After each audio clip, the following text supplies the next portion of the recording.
दामी दामी नेपाली फन्टहरू युज गरेर युट्युब थम्बनेल कसरी बनाउनु म तपाईँलाई यो भिडियोमा सिकाउँछु है त। सबभन्दा सुरुमा तपाईँ के गर्नु भन्दाखेरि जानु अनेपाली.com-मा, यहाँनिर खै हौ यसमा जानु होइन, इन्टर गर्नु। यो गरेपछि तपाईँको आउँछ यहाँनिर डिजाइन इन स्न्याप भनेर बटन छ, यसमा थिच्नु। यहाँबाट एउटा नयाँ डिजाइन छान्नु होइन। अनि यो गरिसकेपछि तपाईँले यहाँनिर मुनि फ्रेममा चाहिँ यहाँबाट युट्युब थम्बनेल छान्नुपर्ने हुन्छ। यसो गर्नु। अब यति गरिसकेपछि एउटा नयाँ टेक्स्ट लेयर बनाऊँ हामी। यहाँनिर चाहिँ हामीले के गर्छौँ भन्दाखेरि सबभन्दा सुरुमा हामीलाई लेख्नु छ बालेन के भन्छन् होइन।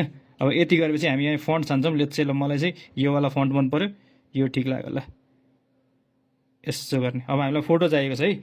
फोटो टक्कसँगले तान्ने, आफ्नो फोटो सरक्क पारेर जुम इन गरेर ठुलो पारिदिने, फुल स्क्रिन होइन।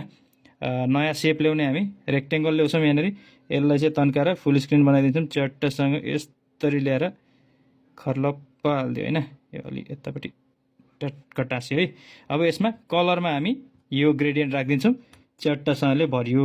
अब हामीले के गर्नुपर्छ, यसलाई पछाडि लानुपर्छ अनि यो फोटोलाई पनि पछाडि लानुपर्छ, सो द्याट हाम्रो टेक्स्ट देखियोस् है। अब टेक्स्ट अगाडि आयो नि त, कलर चेन्ज गरिदिउँ हामी, अघिको येल्लो कलर राखिदिउँ च्याट्टसँगले। ल पोजिसन मिलाउने, यताउति आफ्नो फन्ट केही राख्नु छ, आफूलाई अरू केही लेख्नु छ भने चट्टसँग मिलाएर राख्ने है। Okay by.